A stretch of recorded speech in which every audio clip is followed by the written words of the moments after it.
मस्जिद गिराने में ही नहीं बल्कि बम्बई में हुए बम्बई दंगों, नहीं, मुंबई। वही बॉम्बे में हुए मुंबई। दंगों, मुंबई में हुए दंगों में भी आपका हाथ था। हाथ नहीं पाँव था। क्या मतलब? जहां जहां लोग दंगों से पीड़ित थे वहां खुद जाके उनका हाल देख के आया हूं मैं। बेशुमार कत्ल करने के बाद भी लोग खुलेआम सड़कों पे घूम रहे थे। ऐसे में उनको काबू में रखने की सख्त जरूरत थी। लेकिन ये काम तो पुलिस का है। वही तो मैं भी कहता हूं कि पुलिस का है, लेकिन पुलिस तो सरकारी नौकर है। जब तक ऊपर से ऑर्डर नहीं आएगा तो क्या करेगी? और ऊपर के लोग ठंडे एसी में बैठकर अपनी कुर्सियां गर्म करते हैं क्योंकि उनकी राजनीति ऐसे ही दंगों से चलती है। अगर इस देश में पुलिस को अपना काम करने के लिए छोड़ दिया जाए तो आधा घंटा भी नहीं लगेगा देश को दंगों से मुक्त करने के लिए।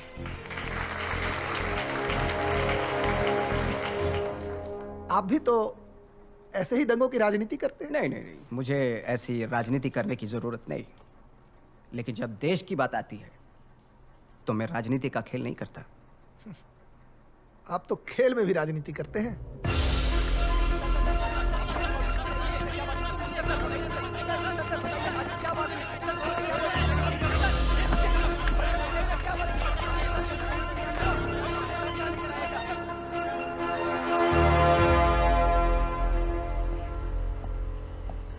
कोण?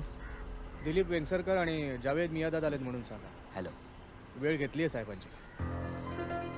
ओके. दिलीप वेंगसरकर आणि जावेद मियांदाद आलेत. कोण? दिलीप वेंगसरकर आणि जावेद मियांदाद आलेत. काय करायचं? हा थांबा, वरती विचारून सांगतो.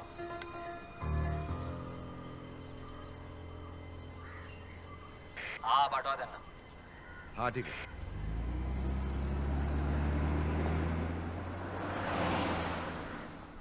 साहेब जावेद इथे एका टीव्ही कार्यक्रमासाठी आला होता, तर तुम्हाला बघावं आणि भेटावं अशी त्याची इच्छा होती. बर दे दे. सो म्हणून घेऊन आलो त्याला. थँक्स. आलूड़ी खाओ, तुम्हारे यहाँ नहीं बनेगी कभी भी.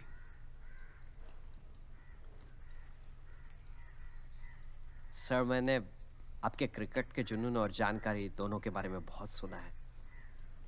वो हमारी ये ख्वाहिश थी कि मेरा मतलब है कि हमारी आपसे गुजारिश थी कि हिंदुस्तान के साथ फिर से क्रिकेट मैचेस शुरू हो जाए. तो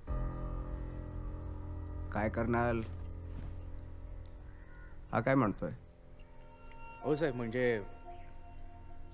तुमच्या परमिशन शिवाय ते.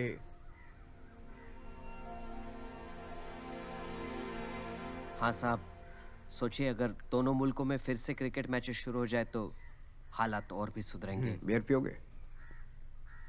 Beer sir? नहीं, थैंक यू. आपका सिक्सर याद है मुझे.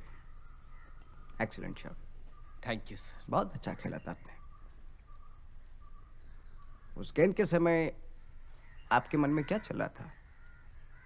नहीं सर, ऐसा तो कुछ नहीं चल रहा था.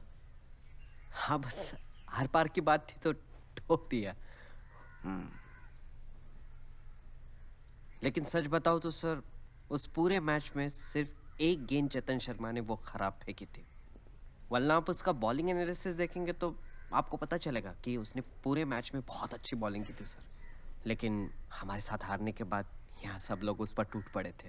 अफसोस. हाँ, ऐसा ही है. पाकिस्तान के खिलाफ हम हर जंग सिर्फ जीतना चाहते हैं.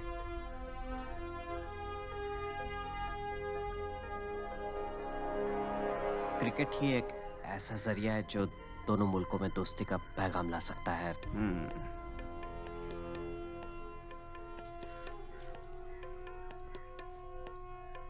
क्या सोचते हो? नहीं सर, मैं बस ऐसे सोच रहा था कि आप प्लीज क्रिकेट को मत रोकिए. दोनों मुल्कों में क्रिकेट होने दीजिए. इंशाल्लाह हमारे लिए बेहतर होगा. आप अपने देश के क्रिकेट के बारे में सोचते हैं और मैं मेरे क्रिकेट खेलने वाले देश के बारे में सोचता हूं.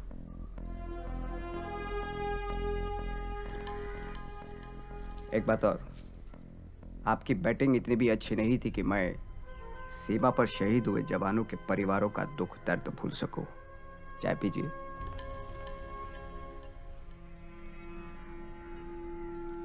वैसे सर, इस सिलसिले में यहाँ की गवर्नमेंट भी आपसे बात करना चाहती है। खेल के लिए गवर्नमेंट की नहीं, ग्राउंड की जरूरत पड़ती है।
कुछ दिनों पहले 4 लोगों को हिरासत में लिया था। उनकी इंक्वायरी भी की। उन्होंने जो जानकारी दी उसके हिसाब से बोला बोला। आपकी हत्या की साजिश थी साहब। पहले से ही पता चला इसलिए ठीक रहा, लेकिन जैसे ही पता चला हम लोगों ने तुरंत एक्शन ले लिया।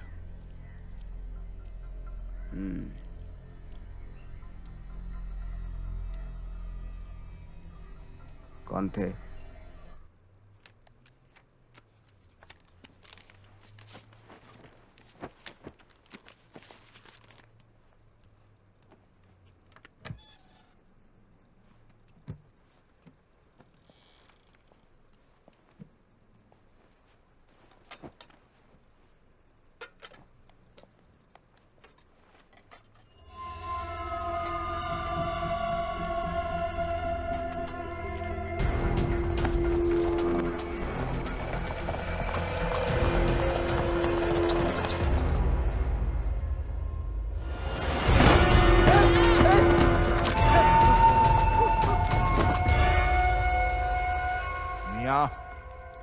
बढ़िया तंदूरी लगाया, एक बोटी कबाब लगा दे। शिंदे